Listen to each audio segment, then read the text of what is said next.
और आगे बढ़िए। एक और चीज है जो हमारी नेकियों को बर्बाद कर सकती है, और वो क्या है?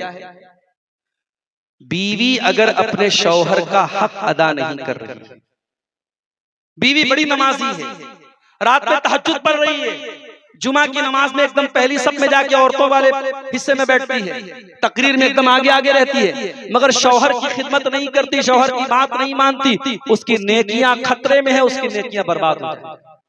अल्लाह के नबी फरमाते हैं सलासतुन ला यक़बलुल्लाहु सलातहुम, तीन लोग ऐसे जिनकी नमाज अल्लाह ताला कबूल नहीं करता है। वला तसादु इला समा, उनकी नमाज आसमान के ऊपर नहीं जाती है। वला तुजाविज़ु रूसहुम, उनकी नमाज उनके सर के ऊपर भी नहीं जाती है। नंबर एक, रजुलुन अम्मा कौमन वहुम लहू कारिहून, वो इंसान जो लोगों की इमामत कर रहा है जबकि लोग उसको नापसंद कर रहे हैं, लोग उसको इमाम बनाना नहीं चाहते, जबरदस्ती वो लोगों का इमाम बना हुआ है, ऐसा इंसान वो बदनसीब है, उसकी नमाज अल्लाह कबूल नहीं करेगा। नंबर दो, वरजुलुन सल्ला अला जनाज़तिन वलम युमर, वो इंसान जिसने किसी के जनाजे की नमाज पढ़ाई जबकि लोगों ने उसको हुक्म नहीं दिया है, वो बगैर हुक्म के और बगैर मशवरे के जनाजे की नमाज पढ़ा रहा है। और नंबर तीन, वमरातुन दाहु ज़ौजुहा दाहा ज़ौजुहा इला फिराशिही, और वो औरत जिसका शौहर अपनी जरूरत पूरी करने के लिए उसे बुला रहा है और वो बगैर किसी मजबूरी के अपने शौहर की बात नहीं मान रही है, उस औरत की नमाज भी अल्लाह ताला कबूल नहीं करेगा। बहुत खतरनाक नाम है। मियां बीवी का रिश्ता सिर्फ एक रिश्ता नहीं है, मियां बीवी एक दूसरे के लिए अल्लाह ने कहा कुरान में लिबास है। बहुत सारी बुराइयों से शौहर बीवी को बचाता है, बीवी शौहर को बचाती है। अगर दोनों एक दूसरे की जरूरत का ख्याल नहीं रखेंगे, मर्द के कदम बहक सकते हैं, औरत के कदम बहक सकते हैं। इसलिए अगर कोई औरत अपने शौहर का हक अदा नहीं कर रही है, इस बात का डर है उसकी नेकियां बर्बाद हो जाएंगी, उसकी नमाज कबूल नहीं। इसी तरीके से मेरी प्यारी माँ और बहनों, जो औरत खुशबू लगा करके घर से बाहर निकलती है, जलसे में जाने के लिए नहीं, मार्केट में जाने के लिए नहीं, मस्जिद में नमाज पढ़ने के लिए जाती है खुशबू लगा करके, अल्लाह के नबी फरमाते हैं ला यक़बलुल्लाहु सलात अमरातिन, अल्लाह ताला उस औरत की नमाज को कबूल नहीं करता है। ततय्यबु लिहाज़ल मस्जिद, जो मस्जिद में खुशबू लगा करके आती है, जो मस्जिद में खुशबू लगा करके आती है, उस औरत की नमाज अल्लाह ताला कबूल नहीं करता है। हत्ता तरजिया, जब तक कि वो औरत वापस न चली जाए, वह तग़सिल गुस्लल जनाबा, और वो गुस्ल न कर ले जो जनाबत में किया जाता है, जो नापाकी के आलम में किया जाता है, जब तक वो ऐसा गुस्ल न कर ले और अपने बदन से खुशबू का असर खत्म न कर ले, तब तक उस औरत की नमाज कबूल नहीं होती। मेरी माँ और बहनों, जब मस्जिद में नमाज पढ़ने के लिए औरत को खुशबू लगा के जाने की इजाजत नहीं, तो जलसे में, प्रोग्राम में, रिश्तेदारियों में और इसी तरीके से पार्टियों में और शॉपिंग करने के लिए और बाजारों में एक औरत सज करके, समर करके, मेकअप करके, खुशबूदार जो है चीजें लगा करके और ट्रांसपेरेंट कपड़े पहन के अगर निकलती है, तो सोचो उसका अंजाम क्या होगा। इसीलिए अल्लाह के नबी ने फरमाया कि जो औरत खुशबू लगा करके मर्दों के पास से गुजरती है, फहिया कज़ा व कज़ा, ऐसी औरत बदचलन है, ऐसी औरत सानिया है। अल्लाह हमारी माँ बहनों की हिफाजत करे। खुशबू लगा करके औरत का निकलना, ये भी औरत की नेकियों को बर्बाद करता है।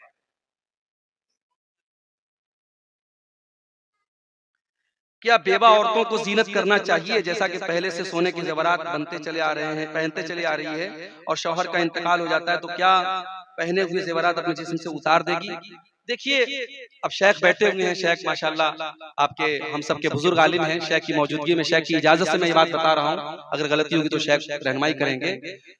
इस अमल को बेवा औरत जो इद्दत गुजारती है, इस अमल को शरीयत में इहदाद कहा गया है। इहदाद का मतलब होता है जीनत ना करना। तो औरत इस 4 महीना 10 दिन के पीरियड में जीनत नहीं करेगी। अब इसमें जो जीनत वो ऑलरेडी करती है वो भी शामिल है, और जो डेली के रूटीन में शामिल है, खुशबू लगाना और सजना संवरना, काजल लगाना, मेकअप करना, जेवरात पहनना, ये सारी चीजें उसमें शामिल हैं। तो औरत एकदम सिंपल तरीके से रहेगी। इहदाद के लफ्ज का तकाजा यही है, वल्लाहु आलम। जो वो जेवरात वगैरह सोने के पहनती, चूंकि वो भी जीनत में से है, तो ये इद्दत के दौरान उसको नहीं पहनना चाहिए। वल्लाहु आलम। तो मैं अर्ज ये कर रहा था कि खुशबू लगा करके औरत का निकलना ये उसकी नमाज के लिए खतरनाक है।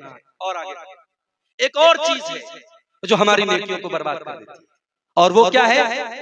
कर्ज। कर्ज कर्ज किसी से कर्ज लेना, किसी से लोन लेना। भाई कर्ज तो हमारी जरूरत है ना, कर्ज तो हम लेते हैं दुनिया में, मगर अल्लाह के नबी कर्ज से पनाह मांगते थे। अल्लाह के रसूल नमाज में दुआ करते थे, अल्लाहुम्मा इन्नी अऊज़ु बिका मिनल माअसमी वल मग़रम, ऐ अल्लाह मैं तेरी पनाह चाहता हूँ गुनाहों से और कर्ज से। जब इंसान कर्ज लेता है ना तो झूठ बोलता है, वादा खिलाफी करता है, जबान का पक्का नहीं होता है। कर्ज इंसान बहुत मजबूरी में लेता है, ले सकता है, हराम नहीं है, मगर जिंदगी में अगर कर्ज लिया है तो उसको चुका के जाओ। अल्लाह के नबी फरमाते हैं युग़फ़रु लिश्शहीदी, जो अल्लाह के रास्ते में शहीद हो जाए उसके सारे गुनाह माफ हो जाएंगे, इल्लत दैन, मगर कर्ज माफ नहीं होगा। अल्लाह के राह में शहीद हो गया, जान चली गई उसकी, सारे गुनाह माफ हो गए, मगर कर्जा माफ नहीं होगा, कर्जा देना पड़ेगा उसके वारिसों से। यहाँ बाप का इंतकाल होता है तो बेटे बैठ करके बंटवारा करते हैं, अब्बा की जमीन और खेत और माँ के जेवरात किसको किसको मिलेंगे। भाई साहब, किसी के मरने के बाद शरीयत कहती है पहला काम क्या करना है, उसके कफन दफन का इंतजाम उसके तरके में से करना है। पता नहीं आप क्या क्या रिवाज, हमारे बनारस में ये रिवाज है कि इंतकाल होने के बाद जो दामाद होता है या बहनोई होता है वो आकर के पैसा देता है कफन का, दफन का, कहीं 500 देता है, कहीं 1000 देता है। तो अब वो एक तरीके से एक रिवाज बन गया है। अब ये रिवाज मुझे नहीं समझ में आता किसकी क्या जरूरत है। भाई अगर मैयत के वारिसीन में से, जाहिर है कि मैयत का जो बहनोई है या उसका समधी है वो तो वारिस भी नहीं है, जो मैयत का वारिस है, बेटा है, बाप अगर जिंदा है तो बाप है, माँ जिंदा है तो माँ है, जो वारिस हो रहे हैं अगर वो अपनी खुशी से मैयत के जनाजे में ताउन कर दे अलग बात है, वरना पहला हक क्या है कि मैयत के तरके में से हम कफन दफन का इंतजाम करें। दूसरा काम, कफन दफन करने के बाद मैयत के कर्जे की अदायगी। कर्जा यहाँ सबसे लास्ट में अदा होता है, पहले बंटवारा होता है, उसके बाद अब्बा के ऊपर कर्जा कितना, पहले पता करो कर्जा कितना था, पहले कर्जे को अदा किया जाएगा।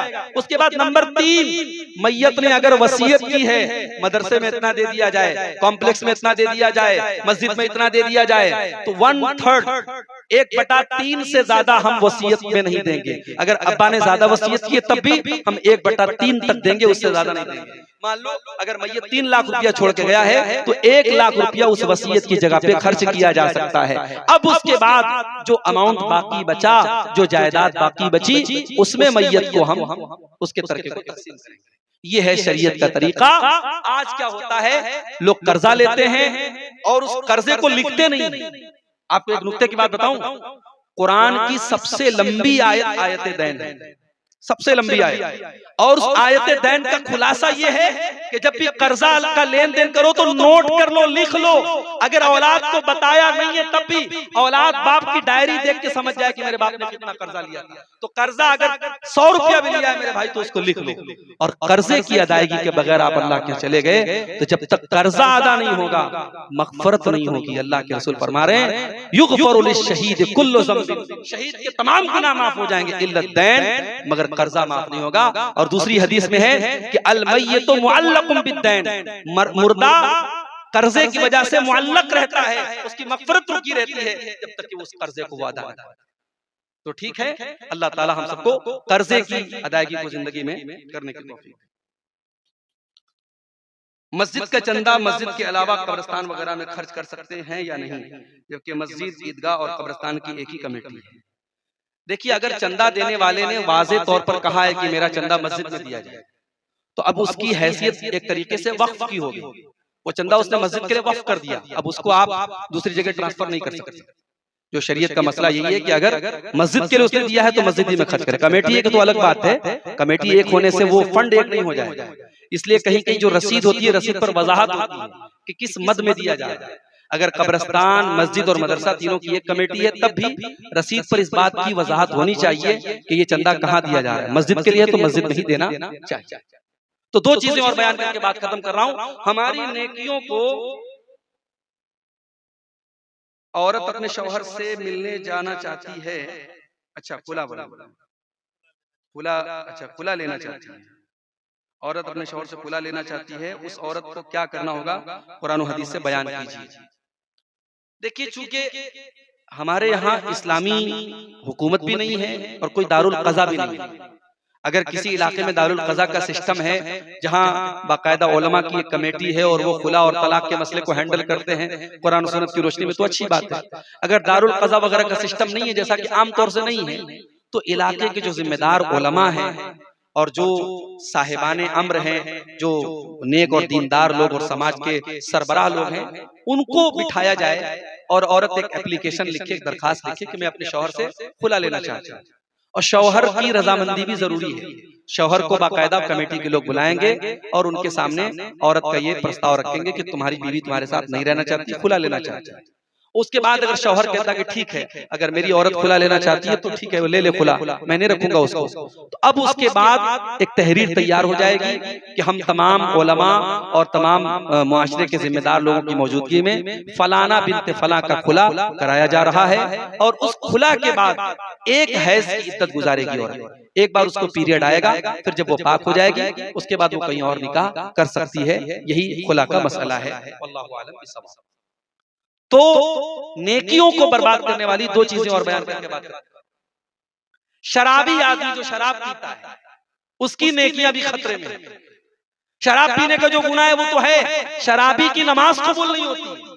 अल्लाह के नबी फरमाते हैं, तिरमिज़ी की रिवायत है, मन शरीबल खमरा ला तुक़बलु लहू सलातु अर्बईन सबाहन, जो इंसान शराब पीता है उसकी 40 दिन तक की नमाजें कबूल नहीं होती हैं। फ़इन ताबा ताबल्लाहु अलैहि, अगर वो तौबा कर ले तो अल्लाह उसकी तौबा कबूल कर लेगा, अगर तौबा नहीं करेगा तो 40 दिन तक की उसकी नमाज खतरे में रहेगी। एक बार शराब पी, अब सोचो जो रोज शराब पी रहा है वो कितना बदनसीब है, उसकी कितनी नमाजें खतरे में हैं। वो शराब पीता रहे और नमाज पढ़ता रहे, कोई मतलब नहीं है उसकी नमाज का। इसलिए मेरे भाइयों, अगर कोई भी मुसलमान शराब जैसी गंदी चीज का शिकार है, अल्लाह से सच्ची तौबा कर ले, अल्लाह से जितनी जल्दी मुमकिन हो तौबा कर ले। शराब वो गंदी चीज है जिसके बारे में अल्लाह के नबी फरमाते हैं, हजरत उस्मान गनी फरमाते हैं, इन्नल खम्र उम्मुल खबाइस, शराब बुराइयों की जड़ है। तो शराब ये इंसान की नेकियों को बर्बाद कर देती है। आखिरी चीज, हसद और कीना कपट। अगर इंसान के दिल में हसद है, कीना कपट है, तो कान खोल करके सुन ले, उसकी नमाज, उसका रोजा, उसकी इबादत अल्लाह क्या कबूल नहीं। सबूत चाहते हैं आप? दो सबूत आपको दे रहा हूं। पहली हदीस मुस्नद अहमद के अंदर मौजूद है। अल्लाह के नबी फरमाते हैं, इयाकुम वल हसद फइन्नल हसद ताकुलुल हसनाती कमा ताकुलुन नारुल हतब। जिस तरीके से आग लकड़ी को खा जाती है, उसी तरीके से हसद इंसान की नेकियों को खा जाता है। इसलिए ऐ मेरी उम्मत के लोगों, तुम हसद से बचा करो, हसद मत किया करो। कोई पैसा कमा रहा है अपने मुकद्दर से कमा रहा है, कोई नाम कमा रहा है अपने मुकद्दर से कमा रहा है, किसी को शोहरत मिल रही है अपनी मेहनत से मिल रही है। तुम मेहनत करो, तुम स्ट्रगल करो, तुम एफर्ट करो, तुम कोशिश करो। किसी का बच्चा कुरान का हाफिज है, किसी का बच्चा आलिम है, कोई पैसा कमा रहा है, भाई तुम भी अपने बच्चे को हाफिज बनाओ, तुम भी अपने बच्चे को आलिम बनाओ, तुम भी पैसा कमाने के लिए मेहनत करो। उसके मुकद्दर की रोजी तुमको नहीं मिलेगी, तुम्हारे मुकद्दर की रोजी उसको नहीं मिलेगी। हसद मत। और ये हसद इतनी खतरनाक चीज है, अल्लाह के प्यारे नबी फरमाते हैं, हर सोमवार के दिन और हर जुमेरात के दिन अल्लाह रब्बुल आलमीन मोमिन को बख्श देते हैं, जन्नत के दरवाजे खोल दिए जाते हैं और मोमिन को बख्श दिया जाता है। इसीलिए अल्लाह के प्यारे नबी हर सोमवार को और जुमेरात को रोजा रखा करते हैं। अभी परसों में पाकुड़ गया, कल जुमा था, कल मैं पाकुड़ गया था, तो पाकुड़ में हमारी जमात के बड़े मुस्तरद आलिम है मौलाना फैजी साहब, मोइनुल हक फैजी साहब, वो बताने लगे कि सऊदी अरब में जो उलमा है, सोमवार के दिन आम तौर से आपको जो उलमा है वो रोजे की हालत आम है वहां सऊदी अरब में। हालांकि बड़ी दौलत है, बड़ी आसाइश है, मगर अल्लाह के रसूल की सुन्नतों के मामले में बहुत सेंसिटिव है वहां। हर जुमेरात को और हर सोमवार को जो अल्लाह के रसूल रोजा रखते थे, आज सऊदी अरब के जितने उलमा आपको मिलेंगे 95% उलमा वो आपको मिलेंगे कि इस रोजे का एहतमाम करते हैं। हमारे यहाँ ये नहीं होता है, हमारे यहाँ इस मामले में बड़ी लापरवाही है। तो सोमवार और जुमेरात के दिन अल्लाह के नबी फरमाते हैं जन्नत के दरवाजे खोल दिए जाते हैं और अल्लाह अपने हर उस बंदे की मग़फ़िरत कर देता है, ला युश्रिकु बिल्लाह, जो अल्लाह के साथ शिर्क न करता। अगर तौहीद पर है बंदा, अल्लाह मग़फ़िरत कर देता है सोमवार के दिन और जुमेरात के दिन। लेकिन दो लोगों को अल्लाह छोड़ देता है, दो लोगों की बख्शिश नहीं होती। कौन दो लोग? जिनके दिल में एक दूसरे के लिए कीना हो, जिनके दिल में एक दूसरे के लिए दुश्मनी हो, हसद हो, जलन हो। अल्लाह फरिश्तों से कहता अंदिरू हाज़ैन हत्ता यस्तलिहा, अंदिरू हाज़ैन हत्ता यस्तलिहा। ऐ फरिश्तों, नजर रखो इन दोनों के ऊपर। अगर ये दोनों सुलह कर लेते हैं, कीना कपट दूर कर लेते हैं, तो इनकी भी मग़फ़िरत हो जाएगी, इनकी भी बख्शिश हो जाएगी। और अगर ये आपस का कीना कपट दूर नहीं करते हैं तो इनको पेंडिंग में रखो, इनकी मग़फ़िरत नहीं होगी। इतनी खतरनाक चीज है कीना और कपट। मेरे भाइयों, दुनिया है, किसी से कोई मसला हो सकता है, किसी से कोई दुश्मनी की बात हो सकती है, इंसानी फितरत है, मगर दिल में हसद और कीना मत रखो, दिल को साफ रखो। इब्राहीम अलैहिस्सलाम अल्लाह की बारगाह में दुआ करते हैं कि ऐ अल्लाह, मुझे क़यामत के दिन तू ज़लील मत करना, वला तुख़ज़िनी यौम युबअसून, ऐ अल्लाह तू क़यामत के दिन मुझे रुसवा न करना। यौम ला यनफ़उ मालुन वला बनून, क़यामत के दिन ना माल काम आएगा ना औलाद काम आएगी, इल्ला मन अतल्लाह बिक़ल्बिन सलीम। क़यामत के दिन वही इंसान कामयाब होगा जो साफ सुथरा दिल लेकर के आएगा। अल्लाह से दुआ करो अल्लाह ताला हमें भी अपना दिल साफ करने की तौफीक दे। कपड़ा साफ है, जिस्म साफ है, मगर आज दिलों में गंदगी भरी है मेरे भाई।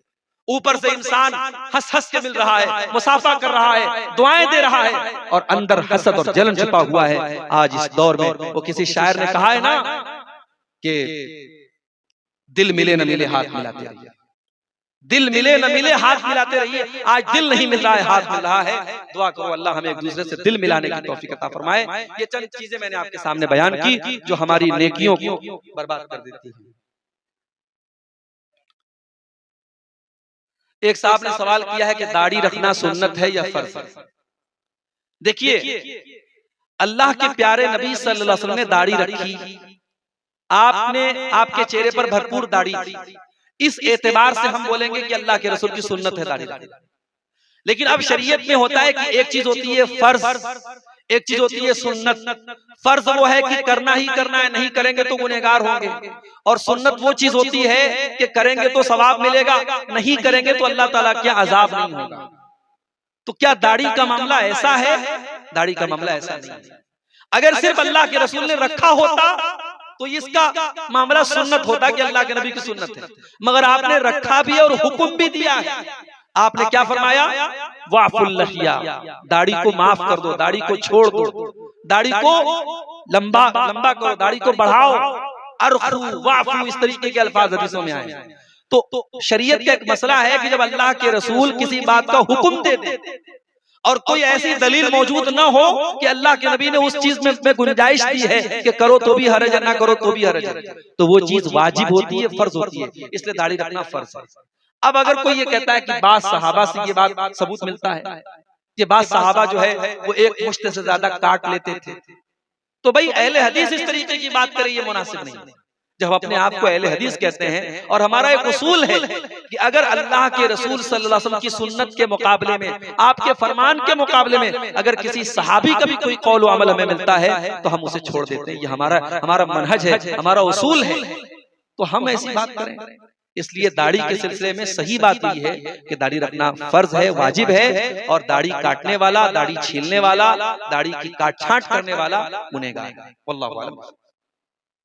अल्लाह ताला हम सबको नेक अमल की तौफीक अता फरमाए। जो बातें बयान की गई नेकियों को बर्बाद करने वाली, अल्लाह ताला उन सब चीजों से हम सबको बचने की तौफीक दे। आमीन। व आखिरु दावाना अनिल हम्दुलिल्लाहि रब्बिल आलमीन। वस्सलामु अलैकुम व रहमतुल्लाहि।